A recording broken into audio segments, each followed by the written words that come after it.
Bienvenue au 4e épisode de Parlons épigénétique, le podcast scientifique bilingue présenté par le Consortium canadien de recherche en épigénétique, environnement et santé, où nous interviewons des scientifiques canadiens réputés pour parler de leur carrière, leur recherche et bien sûr leur passion pour l'épigénétique. Cette semaine, Ariane Lismer et moi-même, Benjamin Lebeau, interviewons Dr Serge McGrath, affilié à l'Université de Montréal pour une discussion sur l'épigénétique et le développement embryonnaire. Bonjour Serge, merci beaucoup de nous rejoindre aujourd'hui. Merci, bonjour à vous deux. Donc, une question qu'on aime commencer avec, c'est qu'est-ce qui vous a poussé à commencer en sciences et comment est-ce que vous vous êtes rendu où vous êtes maintenant? Parfait. Donc, moi, mon background est un peu différent. J'ai débuté en voulant être physiothérapeute. Donc, premièrement, je viens du Nouveau-Brunswick, où est-ce que pour aller dans un cours de médecine ou autre, il faut aller à l'université pour faire un cours un peu plus général là, qu'on appelle le diplôme en sciences santé. Donc, j'avais fait un cours, en réalité, c'est un cours universitaire de 2 ans qui est vraiment une base de tous les cours en santé, mathématiques, physique.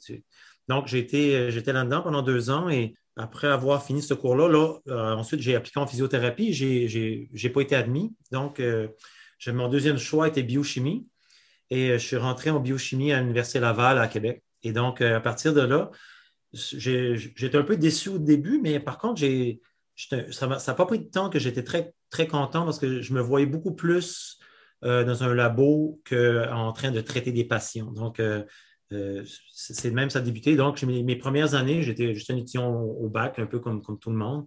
Et les étés, je travaillais dans une mine. J'étais un mineur, je travaillais sous la terre tous les étés. Et lors de ma dernière, ou peut-être à moitié chemin dans mon cursus de bac, j'ai un ami qui travaille dans un labo en sciences animales et il a réussi à me faire entrer. Et c'est vraiment après avoir travaillé dans un labo pendant un été de temps là, que j'ai vraiment eu la piqûre pour...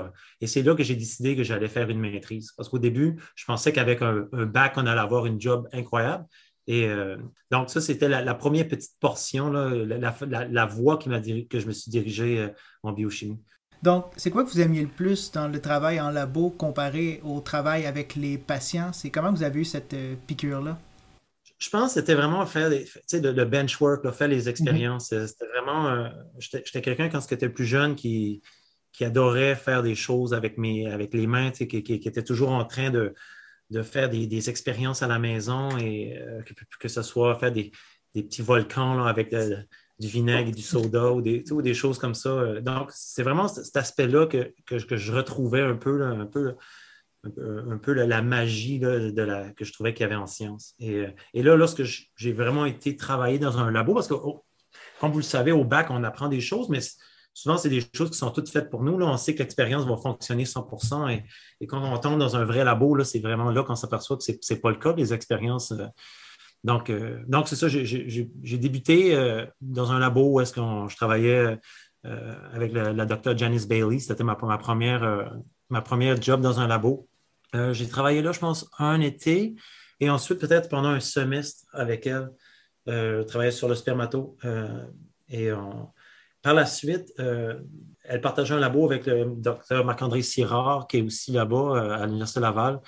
Et j'ai commencé à travailler pour lui à temps partiel durant le semestre. J'allais à l'abattoir chercher des ovaires, je faisais tous les petits jobs là, possibles, là, peu importe, parce que j'avais des notes qui étaient moyennes, je dirais, à l'école. Donc, ça me prenait beaucoup d'expérience pour booster mon CV, là, pour me trouver une maîtrise. Et finalement, Dr. Sirard m'a donné un poste de maîtrise et j'ai fait ma maîtrise avec lui et mon PhD. C'était une super expérience. Là. J'avais vraiment j'avais le choix de faire ce que je voulais et j'avais une supervision qui était, je dirais, un peu plus lousse où est-ce qu'on avait une certaine directive et à travers cette directive ou à travers ces projets, mais on pouvait vraiment faire ce qu'on voulait. Et ça m'a permis justement de me planter plusieurs fois et d'avoir quelques succès. Donc, ces différentes fois-là, quand on se plante, mais en réalité, c'est vraiment là qu'on apprend beaucoup. Là. Et j'ai appris beaucoup et j'ai sorti avec un PhD assez bien, même très bien, je dirais. Et à partir de là, mais j'étais faire un postdoc. J'avais le choix dans différents endroits à travers le monde. J'avais eu différentes offres. Par contre, j'avais déjà eu mon premier enfant et je ne sais pas, on a décidé d'aller un peu vers la famille. J'ai décidé de rester au Québec, même si toutes les personnes avec qui j'avais discuté m'ont dit de ne pas faire ça, parce que si je restais au Québec, même au Canada, que mes chances d'avoir un poste allaient être très limitées. Il fallait vraiment que je m'en aille à l'extérieur. Et comme d'habitude, je n'ai pas écouté personne et j'ai décidé de rester. Puis finalement, les endroits après mon postdoc, où est-ce que j'ai eu des offres étaient toutes au Québec. Et donc, pour moi, ça a été parfait, là. Donc, qu'est-ce qui vous a fait choisir le laboratoire de postdoc de Jacquetta Trassler?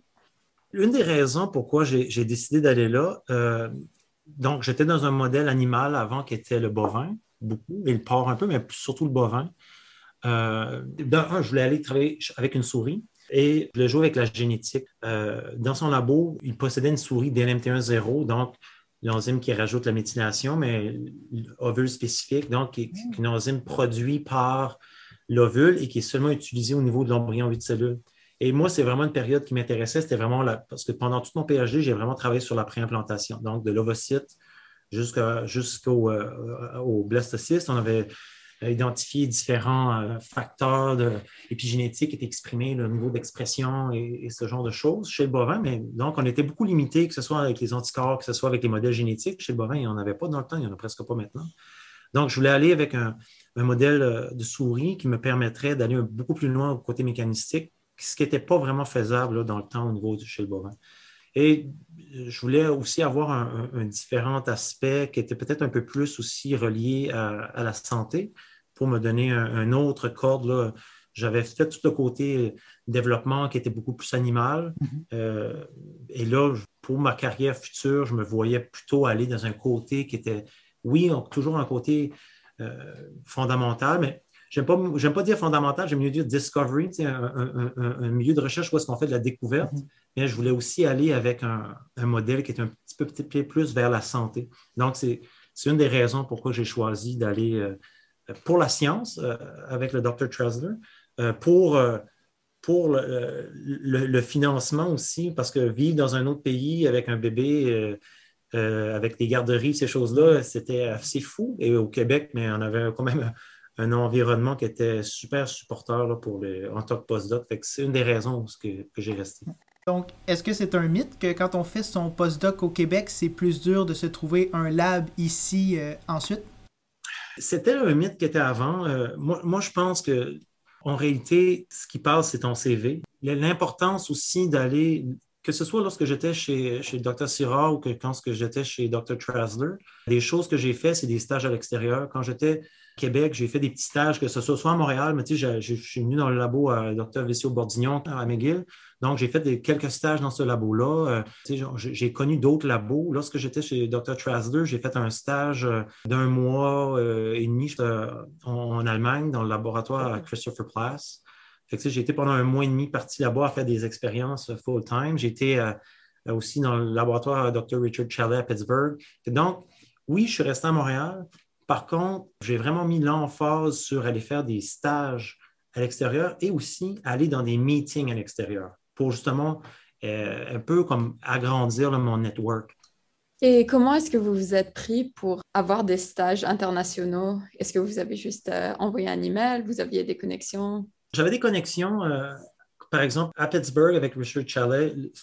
Qu'est-ce que j'ai été apprendre là-bas? C'est vraiment la culture de embryonic stem cell, donc les cellules souches embryonnaires de souris. Ça, c'est quelque chose que moi, je voulais développer dans mon labo. Il y a déjà une petite collaboration avec lui à travers le Dr. Trassler parce qu'elle et Dr. Chalet avaient quand même plusieurs années de collaboration ensemble. Donc, j'avais commencé une collabo de mon côté avec eux à regarder la méthylation dans certains de ces modèles de cellules souches. Et comme c'est un modèle que je voulais développer dans mon labo, donc je l'ai contacté. Puis, vu que c'est quelqu'un que je connaissais, c'était facile. Donc, j'ai été là-bas pendant peut-être 2 semaines, je dirais, prendre la fête de la culture. Et avec Christophe Plass, c'était un ancien PhD qui était dans le docteur à Jacquetta Trassler, donc qui était parti faire un postdoc là-bas. Donc, c'est à travers lui. C'était super simple, là. Il a demandé, puis il a dit oui. Fait que j'ai appliqué pour un Visiting Scientist Award que j'ai reçu. Et j'ai été vivre là-bas. Et ça a été vraiment eye-opening, là. C'était des labos qui étaient presque uniquement composés de PhD, excuse-moi, de postdoc. Et chaque postdoc avait comme leur PhD qui était un peu leurs petits esclaves. Et c'était comme un peu une ruche, là. Ça buzzait à force qu'il y avait, tu sais, mais c'était vraiment. Et j'ai été là-bas, ça m'a permis de finir 2 papiers, aussi une collaboration avec quelqu'un dans le labo. Et ça finit mon postdoc en beauté. Et par la suite, après ça, ben, c'est là que j'ai commencé à appliquer pour des postes. Mais même pendant mon postdoc, oui, ces stages-là, mais c'est vraiment l'importance. J'allais dans des meetings internationaux. J'allais chercher des gens importants, je les apportais à mon poster, je lui disais que je donnais un talk, je lui demandais de venir voir mon talk. Je regardais les gens par exemple, qui fument pendant les pauses, je les spottais et pendant les pauses, je savais qu'elle allait fumer une cigarette dehors. Donc, j'allais les voir pour avoir 5 ou 10 minutes avec eux où est-ce qu'il n'y avait personne. Donc, j'étais vraiment proactif là. Et c'était la même chose au Québec. Même si j'ai resté ici, je pense que je participais beaucoup localement, fait que les gens me connaissaient. J'avais déjà, je pense, une expertise, une réputation qui était bien vue. Donc, pour moi, ça n'a pas été un problème là, de rester au Québec. Et est-ce que ce réseau-là vous aide encore aujourd'hui? Certains, oui, certains vont m'aider, par exemple, des gens que j'ai rencontrés dans les meetings, que veut pas, on se voit encore dans les meetings. Et parfois, par exemple, tu vois, récemment, que ce soit des lignées de cellules ou que ce soit de l'information, des fois sur des choses, je ne dirais pas privilégiées, mais donc, c'est facile de prendre, envoyer un courriel pour demander l'information. Et lorsqu'on se voit dans les meetings, c'est toujours comme un peu, la science, ça reste une grande famille. Là, donc, lorsqu'on se voit dans les meetings, même si ça fait 2, 3 ans, 4 ans, 5 ans, les gens sont tout le temps heureux de te voir. Puis, aussi, ça aide, c'est ce genre de contact-là. Lorsque des gens qui sont dans ton domaine, lorsqu'ils t'apprennent à te connaître, sans être des amis proches, mais c'est des gens qui peut-être aussi qui vont réviser tes papiers. Donc, c'est des gens qui vont, lorsqu'il n'y a pas de conflit d'intérêt, bien sûr, là. Mais ça reste que ça permet les gens aussi de mieux apprendre à te connaître, à mieux apprendre à connaître ta recherche. Et lorsque, par exemple, que j'écris à ces personnes-là, soit pour nous donner un talk dans notre série de séminaires en épigénétique, ou même lorsque je participe dans des meetings, mais c'est facile là, d'approcher ces gens-là pour leur demander, parce qu'on se connaît d'une certaine façon. Et est-ce que ça, c'est un des aspects que vous aimez le plus de la recherche en sciences? Exactement. Autant qu'il y a des gens qui détestent que lorsqu'ils sont dans des meetings, qu'ils restent dans leur chambre, dans les coffee breaks, qui s'en vont, autant que moi, j'adore ça. Maîtrise et PhD, c'est un peu plus difficile. Lorsqu'on va dans des meetings, on connaît moins les gens. Par contre, lorsque j'étais avec le docteur Sirard, lorsqu'on allait dans les meetings, si j'étais proche de lui puis il y avait quelqu'un qui me présentait, ça a été la même affaire pour Dr. Trasler. Mais au fur et à mesure que je développais ma propre carrière scientifique, là, c'est quelque chose que je n'avais pas peur de faire et que même à cette heure, lorsque je vais dans un meeting, si je vois une personne que je connais, que je ne connais pas par contre, mais que je connais scientifiquement, je vais aller la voir puis je vais discuter de science avec, puis c'est quelque chose qui me dérange zéro, là. Et maintenant, je fais la même chose si j'ai un étudiant avec moi ou j'essaie de le présenter même pour eux, pour qu'ils commencent à développer ce genre de choses-là. Parce que c'est un aspect qui est très important là, parce que c'est difficile maintenant. On n'est plus comme on était peut-être dans les années, même début 80, 90 ou même 60.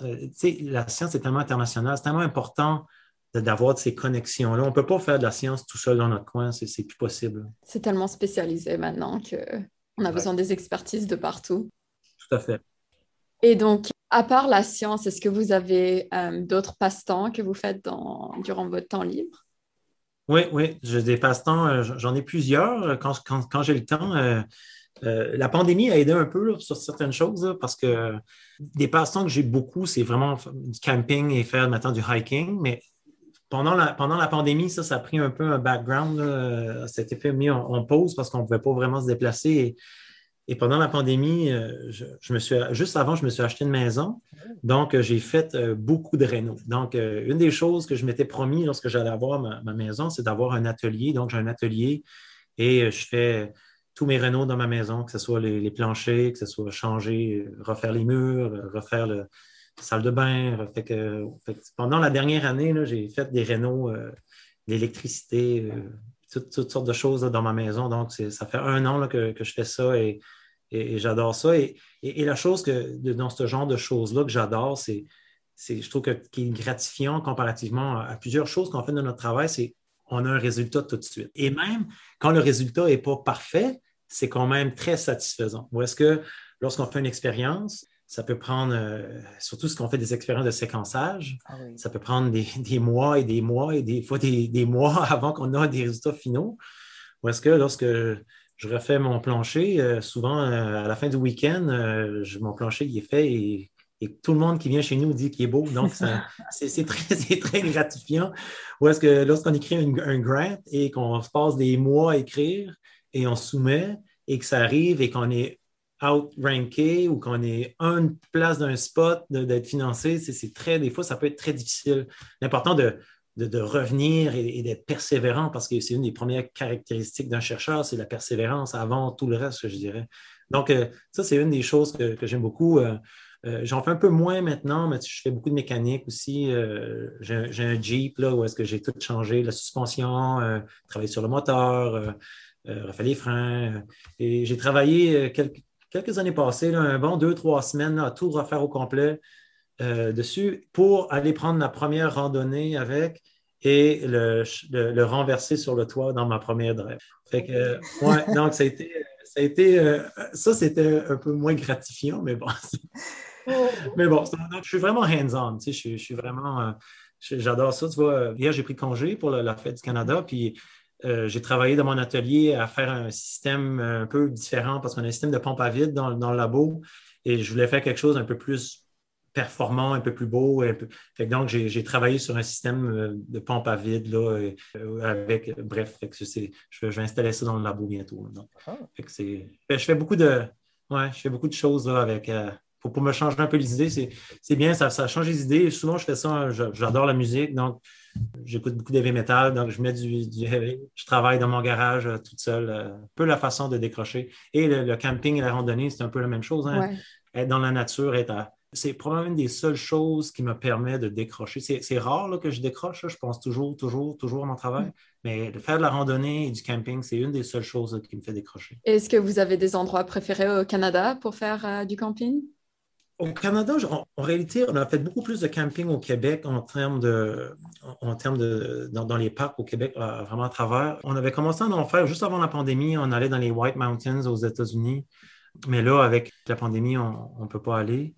Mais on fait du camping aussi. J'ai un terrain au Nouveau-Brunswick sur le bord de l'eau. Donc, alors, je m'en vais là dans 2 semaines. Là. Donc, on va s'en aller on va s'en aller faire du camping là-bas sur le bord de l'eau. Puis juste en avant du terrain, il y a des huîtres. Donc, à tous les soirs, on fait un feu, on mange des huîtres. On boit du champagne en mangeant des huîtres sur le bord du feu. Donc, c'est ma pause par année là, où est-ce que je décroche, là, où est-ce qu'on enjoy la vie un peu. C'est important. Ouais. Ce moment-là aussi, c'était notre pause de science, mais là, il faudra aller en parler. Dans vos recherches, vous travaillez beaucoup sur la méthylation pendant le développement et vous travaillez aussi sur le trouble du spectre de l'alcoolisation fœtale. Est-ce que vous pouvez vous en parler un petit peu aussi? Oui. Nous, on est vraiment spécialisés sur la période de préimplantation. Oui, c'est quoi cette période-là, la période de préimplantation? L'implantation, c'est vraiment avant que l'embryon s'implante. Donc, c'est à partir dès que l'ovule est fécondé jusqu'au stade de blastocyste. Donc, chez l'humain, c'est environ 7 à 10 jours, là, dépendamment. Chez la souris, là, c'est 3,5 jours. Donc, les divisions sont beaucoup plus rapides là, chez la souris. Donc, nous, pendant cette période-là, il y a vraiment une vague de reprogrammation où est-ce que les profils de méthylation d'ADN sont presque tout effacés. Et lorsque l'embryon s'implante, tu as une partie, le trophectoderme qui va faire le placenta et tu as la masse embryonnaire qui va faire l'embryon. Et là, ils sont reméthylés, les profils de méthylation sont redistribués. Certaines catégories de gènes, comme des gènes empreintes, qui, eux qui doivent être maintenus, il faut absolument que la méthylation soit maintenue pendant cette période-là. Donc, nous, on étudie vraiment les transitions de méthylation, mais il y a des transitions au niveau des modifications d'histones. Il y a certains facteurs de transcription qui vont être aussi qui vont être exprimés. Donc, nous, le laboratoire focus sur cette période-là et l'aspect de ne pas reméthyler de façon correcte. Donc, soit que lors de la période de reméthylation, ça ne se fait pas correctement, ou bien certaines régions qui doivent maintenir une méthylation correcte, donc ne peuvent pas garder cette méthylation constante. Donc, on étudie ça aux différents modèles, donc avec des cellules souches embryonnaires, donc avec des cellules souches où est-ce qu'on est capable d'arrêter la méthylation et on remet la méthylation, et là, on regarde des régions qui ne sont pas capables. Et l'autre modèle, comme tu as mentionné, Benjamin, c'est le modèle du trouble du spectre de l'alcoolisation fœtale. Donc, c'est un syndrome qui est causé par la consommation d'alcool pendant la gestation. Donc, le syndrome, en réalité, ne concerne pas seulement la préimplantation, c'est vraiment du début jusqu'à la fin de la grossesse, à la fin de la gestation. Par contre, comparativement à un syndrome génétique, par exemple, dépendamment quand la consommation d'alcool va avoir lieu, on va avoir des aspects qui peuvent être complètement différents ou des symptômes différents parce que, par exemple, l'alcool peut être tératogénique, donc peut tuer directement des cellules, peut être neurotoxique, mais aussi l'alcool peut jouer sur, que ce soit l'absorption d'acide folique, qui a un rôle important à jouer pour la méthylation d'ADN, peut aussi inhiber certaines enzymes comme les DNMT qui vont venir ajouter la méthylation d'ADN. Donc, dépendamment à quel endroit et à quelle période de gestation, comme par exemple, si le bébé est vraiment plus tard dans la gestation, là, le cerveau est en développement. Donc, là, on peut avoir une atteinte directement au cerveau, donc directement sur les cellules du cerveau. C'est neurotoxique et ça peut affecter directement les neurones. Nous, la période qu'on se concentre dessus est vraiment la période préimplantatoire. C'est venu à partir d'une discussion que j'ai eue avec des cliniciens. Je parlais de mon intérêt pour l'alcoolémie fœtale et eux, ils me disaient que pendant la première semaine, 2 semaines de gestation chez la femme, que l'alcool n'avait pas d'effet. Donc, c'était ce qu'on appelle un all or nothing. Donc, c'est tout ou rien. Donc, ce qui veut dire qu'une femme qui aurait consommé ou qui consommerait de l'alcool pendant cette période, il n'y aurait aucun impact sur l'embryon ou bien l'embryon allait simplement mourir. Donc, il y aurait à avoir comme un avortement. Donc, moi, avec nos travaux, ma réflexion était non, on peut avoir une atteinte au niveau de l'épigénome qui pourrait se traduire par des symptômes qui seraient plus tard. Et cette période-là, c'est pendant les premières semaines, donc les femmes ne sont pas nécessairement au courant qu'elles sont enceintes. Tout à fait. Même une femme qui essaie d'être enceinte ne le saura pas parce que les tests hormonaux qui ne sont pas assez sensibles. Donc, c'est une période où que les gens ou les femmes qui ne veulent pas nécessairement, parce qu'on doit se rappeler que 40% des femmes qui deviennent enceintes, ce n'était pas planifié. Donc, c'est parce que des fois, c'est des accidents, des fois, c'est des couples qui s'essayent sur une longue période et donc, ils ne savent pas. Et aussi, ce qu'on appelle la misinformation, que tant qu'on n'est pas enceinte jusqu'à un certain point, donc que ça ne cause pas de dommages à l'embryon. Donc, c'est une période qui est très, très, très, je dirais pas qui est très sensible, mais c'est une période qui est prône à avoir une femme qui prend de l'alcool parce qu'elle ne sait pas qu'elle est enceinte ou elle pense que ce n'est pas dommageable pour l'embryon. Donc, nous, c'est pour ça qu'on a commencé nos études là-dessus. Et le modèle qu'on a au labo, c'est un modèle de souris parce qu'il faut qu'on travaille sur un modèle. On pourrait le faire sur des cellules, mais c'est toujours le modèle souris, ça prête bien à ça. Il y a des gens qui travaillent sur le poisson et des gens qui travaillent sur le poussin. Bref, donc nous, on vise vraiment une exposition d'alcool pendant un temps, donc en l'embryon 8 cellules. Donc, une période qu'on sait chez la souris qui est important pour maintenir les profils de méthylation d'ADN. Donc, on cause un impact avec l'alcool, avec ce qu'on appelle un binge exposure, donc un niveau qui est élevé, mais un niveau qui est physiologiquement retrouvé chez l'humain. Et ensuite, ce qu'on fait, on récupère les embryons à différents time points, à différents temps, et on fait des analyses, que ce soit épigénétiques au niveau du cerveau, avec la méthylation d'ADN, transcriptomique. On fait aussi des tests cognitifs sur les bébés qui vont naître. On fait également on suit certains types de neurones avec des marqueurs GFP. Donc, on a des souris qui sont GFP pour certains types d'interneurones. Et là, on peut voir que ça cause des problèmes au niveau de la migration de certains interneurones. On fait des sections de cerveau avec des immunohistos pour voir justement le réarrangement des cellules du cerveau. Donc, on a un aspect, un grand aspect épigénétique, mais on a un projet qui est très, très diversifié.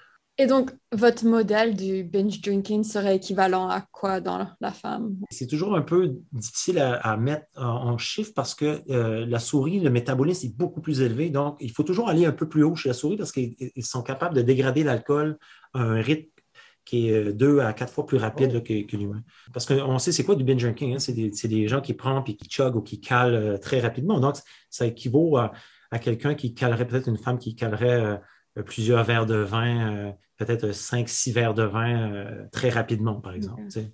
Ou une bouteille, du vin, c'est plus difficile à imaginer, mais de l'alcool fort, comme des shooters, quelqu'un qui prendrait plusieurs shooters en ligne. Donc, ça équivaut, nous, si on mesure l'alcool dans le sang, sur une période de 4 heures, on a en moyenne 150 mg d'alcool dans le sang. Et on se rappelle que le taux pour conduire là, chez l'humain, c'est 0,08. Donc, on n'est pas si loin là, donc, nous, on est à 0,150. Mais bon, c'est des niveaux qui sont élevés, mais lorsqu'on injecte ça de nos souris ne sont pas pass-out. C'est des souris, ils vont un peu dans le coin, ils restent là et après ça, ils partent. Et le but aussi du modèle n'était pas non plus d'aller trop élevé parce que, par exemple, lorsqu'on regarde nos embryons en mi-gestation, les embryons ont environ 20% qui ont un défaut morphologique visible. Oh. Donc, 80% des embryons sont corrects. On pourrait aller avec un niveau d'alcool beaucoup plus élevé, on aurait sûrement plus de dommages ou plus de modifications épigénétiques qui se produiraient au niveau de perturbations épigénétiques. Mais le but, ce n'est pas ça. Le but, ce n'est pas de tuer tous nos embryons. Le but, c'est d'avoir des embryons, une partie qui sont affectés. Donc, on sait que la mère avait un taux d'alcool élevé dans le sang. Donc, mais nous, les embryons qui sont affectés, on a un intérêt, on les étudie, mais moi, ce qui m'intéresse, c'est les embryons qui ne sont pas affectés morphologiquement. Parce que lorsqu'on pense au syndrome d'alcoolémie fétale, on pense aux enfants qui vont naître, par exemple, avec des yeux qui peuvent être un peu... il y a une caractéristique, les yeux sont un peu plus séparés. Il y en a qui ont des troncs un peu plus plats parce que ça affecte la formation, le cerveau antérieur. Et aussi des problèmes au niveau du retard mental. Bien, ça, c'est seulement environ 10% des enfants qui ont ces gros symptômes-là. Les autres enfants, 90% des enfants vont avoir aucune caractéristique physique, donc on ne pourra jamais voir. Parfois, c'est des problèmes de mémoire, parfois, c'est des problèmes d'apprentissage à l'école. Donc, nous, c'est vraiment, notre focus se fait plus au niveau de ces embryons-là. Donc, les embryons qui ont été exposés à l'alcool, mais qui ne démontrent pas de symptômes physiques. Et là on étudie leur cerveau et on essaie de justement déterminer à partir de perturbations épigénétiques, perturbations transcriptomiques, quel type de neurones, quel type de fonction au niveau du cerveau pourrait être affecté. Et lorsqu'on prend nos souris, on les laisse naître. Ces souris-là ont des problèmes de mémoire, ces souris-là ont des problèmes de sociabilité, même chose que certains de ces enfants-là. Donc, ça démontre que l'impact à un temps pendant la préimplantation, donc pendant le stade 8 cellules, lorsque l'embryon n'est pas encore implanté, l'embryon, il flotte encore dans l'utérus. Donc, l'alcool qui est présent dans l'environnement va venir affecter.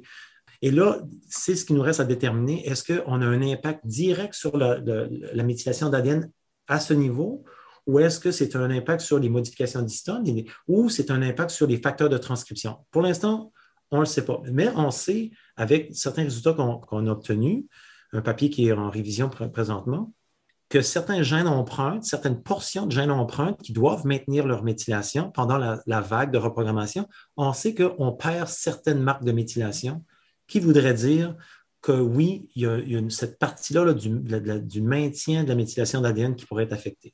Donc ça, c'est une petite partie et là, ça reste à investiguer beaucoup plus en détail.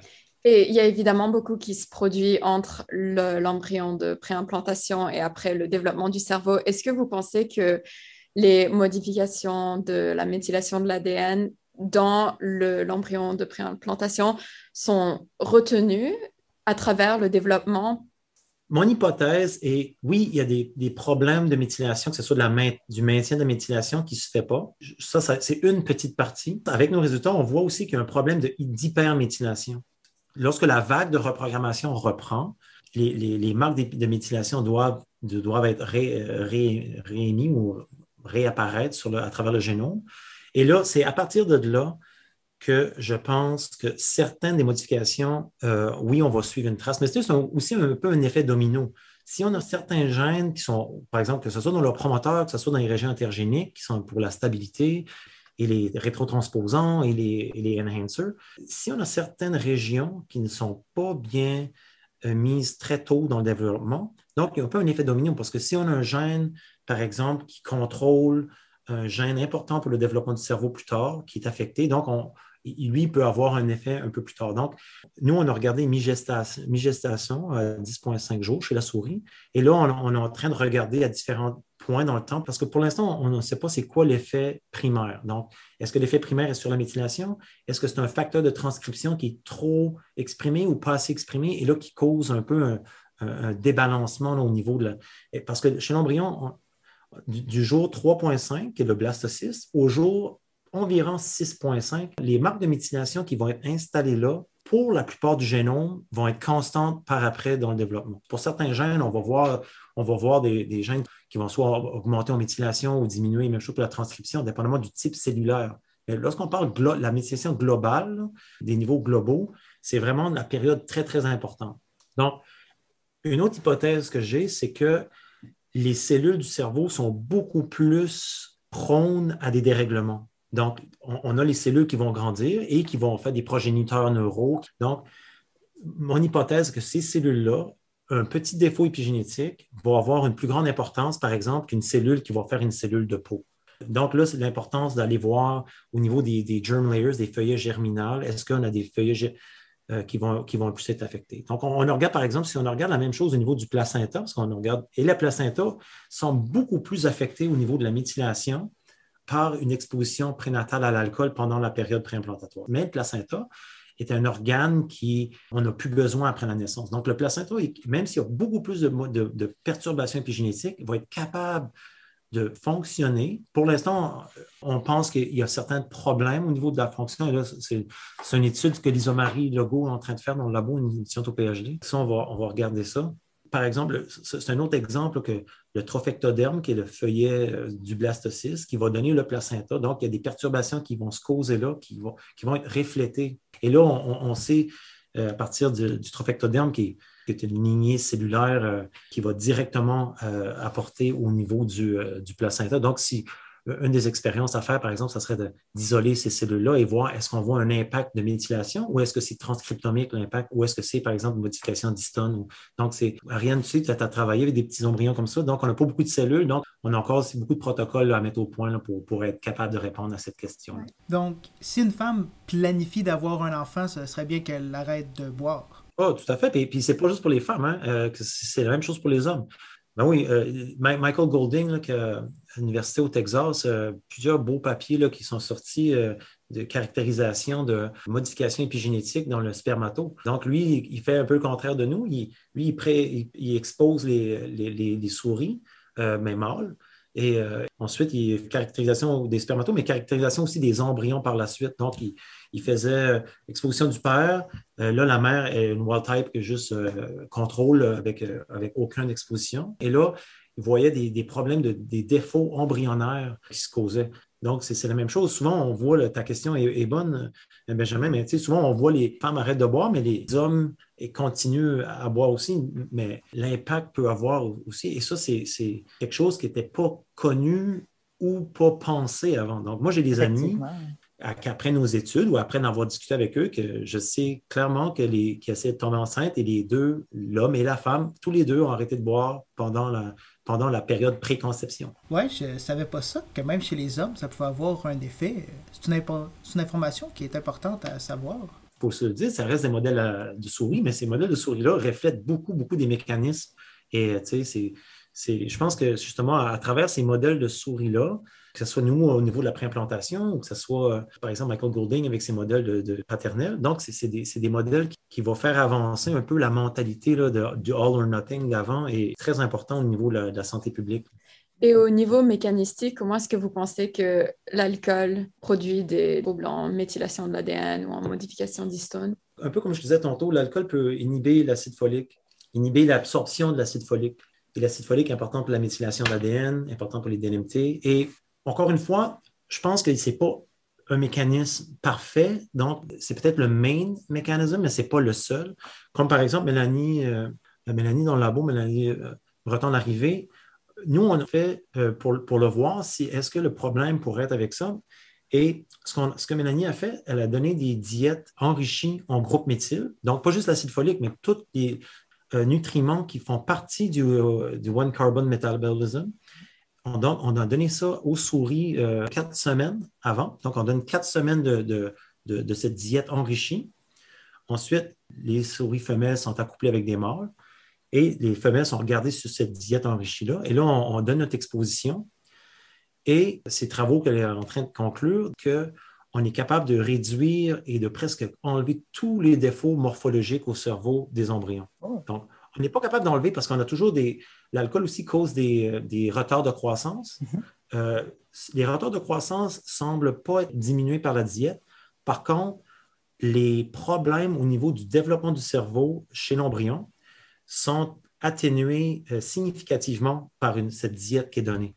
Donc là, on ne sait pas, est-ce que c'est vraiment l'effet protecteur de la diète qui empêche l'impact de l'alcool? Est-ce que la diète va venir un peu réparer? Donc, encore une fois, c'est des mécanismes qui vont rester à poursuivre, mais au moins, on est capable de dire que cette diète est capable d'enrayer la plupart des problèmes de développement au cerveau à la mi-gestation chez la souris et à la fin de gestation chez la souris. Et cette diète-là, c'est quoi les aliments qu'il y a dedans? Ouais, c'est des donneurs de méthyle. Par exemple, c'est l'acide folique, la bétaïne, vitamine B12. Il y a environ 5-6 composantes. Là, et les composantes sont augmentées de 2 à 3 fois, 4 fois peut-être les taux. Donc, on ne donne pas des niveaux extrêmes. Parce que ce n'est pas toutes les femmes qui vont boire qui vont avoir un impact nécessairement sur leur enfant. Donc, il va y avoir une portion des embryons qui vont être affectés beaucoup.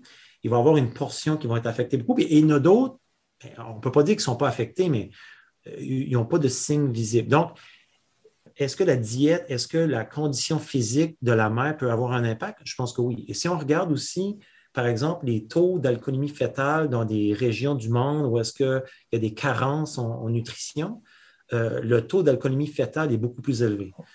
Donc, la nutrition, je pense, est très importante au niveau de... Est-ce que c'est pour bloquer? Est-ce que c'est un effet protecteur? Est-ce que c'est pour... est-ce que ça empêche? Est-ce que c'est un effet réparateur? Je pense que c'est plus un effet protecteur. Mais bon, c'est encore une fois, nous, on n'a pas fait ce modèle-là, mais bon, ça reste que le fait d'augmenter justement là, ces donneurs en groupement méthyle, comme je disais, l'acide folique, la bétaïne, une poignée là, qu'on a augmenté dans notre diète, ont vraiment un impact là, sur le développement. Donc, ça serait intéressant de voir, si on enlève tous ces éléments et on met des diètes très, très pauvres en nutriments, donc qui mimiquent un peu soit des famines ou qui mimiquent des gens qui vivent à des endroits dans le monde où est-ce qu'ils ont des carences, est-ce qu'on va avoir un impact plus fort de l'alcool? Mon hypothèse est que oui. Et outre la boisson, est-ce qu'il y a autre chose qui pourrait affecter la méthylation ou l'épigénétique des embryons? Il y a des travaux qui sont faits, que ce soit avec la cigarette. Megan Jones au Manitoba travaille là-dessus. C'est sûr que les drogues, oui, les médicaments. Donc, c'est tous des médicaments antidépresseurs. C'est des choses où est-ce qu'on peut avoir un impact, mais encore une fois, est-ce qu'il y a des gens que ça ne fait pas beaucoup d'impact? Probablement. Est-ce qu'il y en a d'autres qui s'en ont fait plus? Oui, parce que, tu sais, aussi, des fois, c'est des double hits. Et c'est ce qui est dur à étudier chez les humains, oui, on peut étudier une composante, mais il y a toujours les autres composantes, que ce soit le stress, que ce soit la nutrition, que ce soit l'aspect génétique. Donc, l'aspect génétique, il y a des gens, nous, on ne regarde pas ça du tout, mais il y a des gens qui vont étudier avec des modèles de souris ou en étudiant des populations. Ils vont voir est-ce que certains SNP, est-ce que certains gènes, l'alcool peut avoir un impact plus grand sur le développement. Donc, l'alcoolémie fœtale, c'est un syndrome qui est très difficile à étudier à cause de ça. Que ce soit la même chose pour l'impact de la cigarette ou l'impact du vaping ou l'impact de... Tous les impacts environnementaux sont difficiles à étudier parce qu'il peut avoir des effets très différents dépendamment du stade où est-ce qu'il y a l'impact. Donc, on peut avoir un impact chronique. Donc, on peut avoir un impact pendant toute la gestation.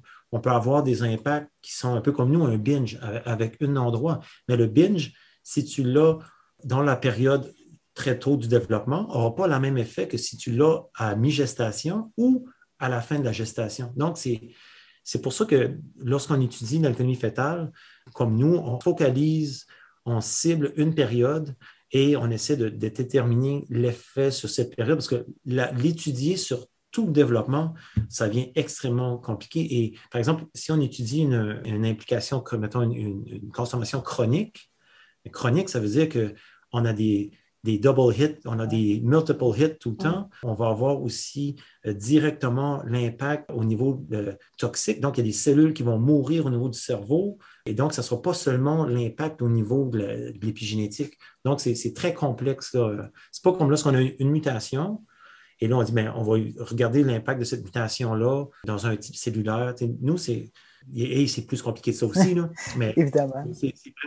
C'est vraiment des effets environnementaux. Et c'est pour ça que les effets environnementaux, les études souvent sont sur de longues périodes. Et chez l'humain, c'est très difficile d'étudier parce que là, on a l'aspect socio-économique, on a l'aspect des sexes aussi, parce que nous, on voit la différence. On semble avoir des différences mâles-femelles. Parce qu'on sait que la méthylation d'ADN ou certaines modifications épigénétiques, et même le transcriptome, va différer dans certains types cellulaires pendant différentes périodes du développement.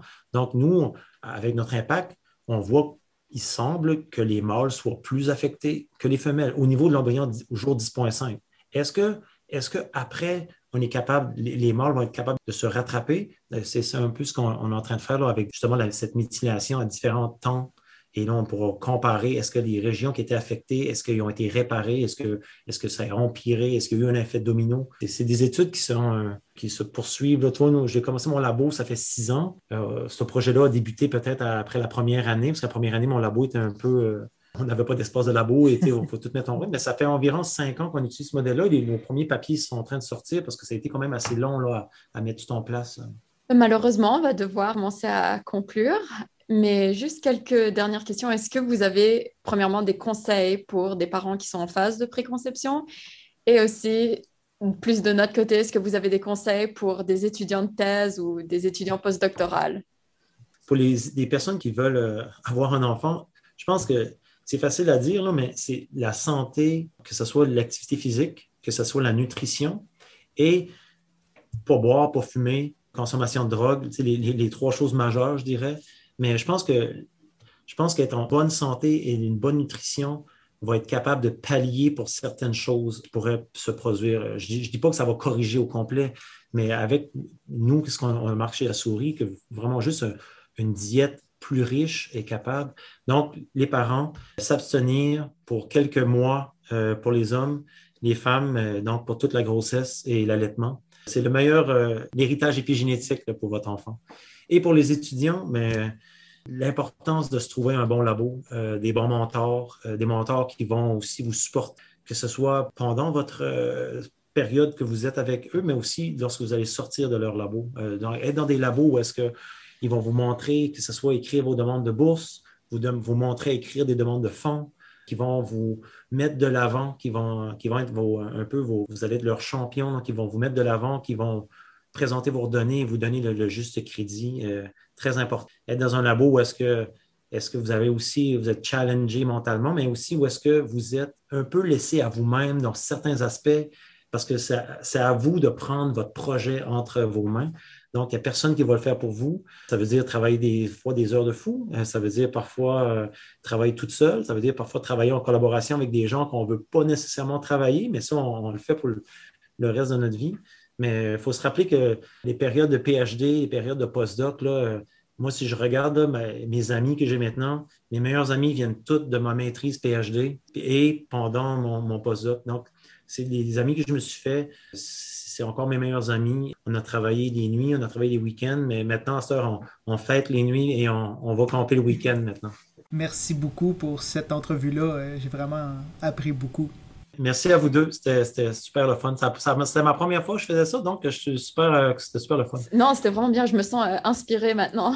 Oui, moi aussi. Vous êtes vraiment passionné de votre travail. C'est bien, c'est beau à voir. Ouais. Non, merci, mais tu sais aussi, la passion, ça vient aussi avec les étudiants qui sont dans nos labos. C'est eux qui produisent tous les résultats. Hein.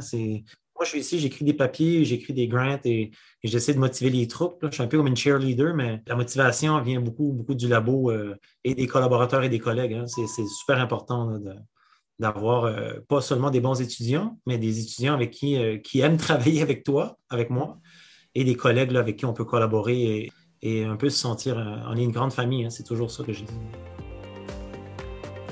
Merci d'avoir écouté Parlons épigénétique. Si vous avez aimé cet épisode, n'oubliez pas de visiter notre site web pour plus d'informations sur l'épigénétique. Soyez présents pour la dernière entrevue de la saison avec la docteure Caroline Brown.